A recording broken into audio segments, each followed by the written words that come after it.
Hello बच्चों, चलिए प्रश्न देखते हैं। प्रश्न है हमारे पास, ऐसे वृत्तों के कुल का अवकल समीकरण ज्ञात कीजिए जिसका केंद्र y अक्ष पर है जबकि त्रिज्या 3 इकाई है। तो यहाँ से हम जानते हैं हमारे पास प्रश्न को करने हेतु हमारी मुख्य अवधारणा कार्य करेगी। मुख्य अवधारणा, अब यदि किसी भी वृत्त का समीकरण लिखें, यह हमारे पास होता है x माइनस ए का वर्ग प्लस y माइनस बी का वर्ग बराबर होता है r का वर्ग। यहाँ से यह तो हमारे पास है वृत्त का समीकरण, और वृत्त का समीकरण यदि है यहाँ से a व b तो होता है हमारे पास वृत्त का केंद्र, व r हमारे पास यहाँ से होती है वृत्त की त्रिज्या। तो यदि इसी को आधार मान कर लिखें तो y अक्ष पर वृत्त का केंद्र दिया गया है, y अक्ष पर किसी बिंदु के निर्देशांक होते हैं 0 b के अनुसार। तो यदि हम यहाँ से इसमें मान रखें तो हमारे पास वृत्त का समीकरण क्या बन जाएगा, वृत्त का समीकरण। यहाँ से वृत्त का समीकरण हम लिख सकते हैं, यदि हम मान के चले यह हमारा y अक्ष और यह हमारे पास हमारा x अक्ष है, और वृत्त का केंद्र हमारे पास y अक्ष पर है। अर्थात कुछ इस प्रकार हमें वृत्त दिया गया है, यहाँ से यह इस वृत्त का केंद्र है और इस वृत्त की त्रिज्या हमें 3 इकाई दी गई है। तो यहाँ से यह दूरी, तो यहाँ से इस वृत्त की त्रिज्या 3 इकाई है। अब यहाँ से इस बिंदु की दूरी और वह मूल बिंदु की दूरी यदि हम a मान के चले तो यहाँ से जो केंद्र है, केंद्र की मूल बिंदु से हमारे पास ऊंचाई हो जाएगी a प्लस 3 के बराबर। अब यदि इस समीकरण में हम मान रखें, केंद्र के निर्देशांक हमारे पास क्या होंगे, यहाँ से वृत्त का समीकरण हमें लिखना है तो केंद्र हमारे पास यहाँ से केंद्र के निर्देशांक बनेंगे, x अक्ष का मान तो 0 है व y अक्ष का मान यहाँ से हमारे पास a प्लस 3 के बराबर है व त्रिज्या हमारे पास 3 इकाई है, 3 त्रिज्या है। तो यदि हम वृत्त का समीकरण लिखें तो वृत्त का समीकरण हमारे पास यहाँ से लिखा जाएगा x का वर्ग plus y minus a plus 3 का वर्ग आ जाएगा। यहाँ से पूरा वर्ग आएगा, बराबर आएगा हमारे पास यहाँ से 3 का वर्ग।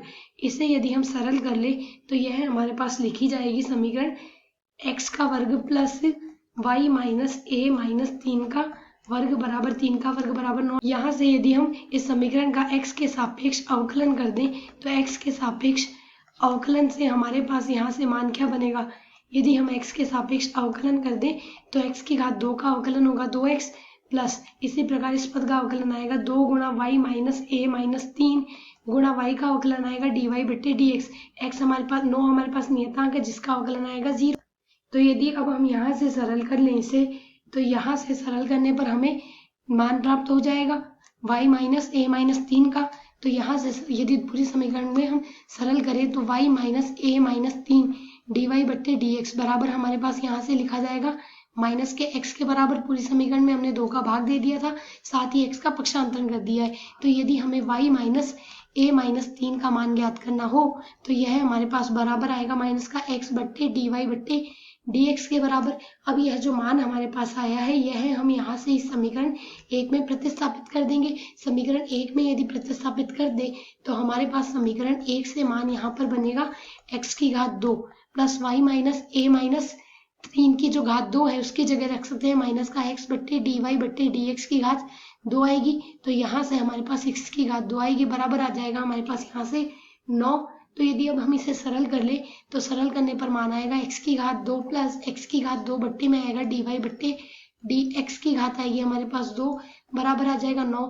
यदि हम इसे सरल कर ले तो यहाँ से हम इसे लिख सकते हैं dy बट्टे x की घात 2 गुणा dy बट्टे dx की घात 2 आएगा प्लस x की घात हमारे पास 2 बनेगी, बराबर आएगा 9 गुणा dy बट्टे dx की घात हमारे पास यहाँ से 2 बनेगी।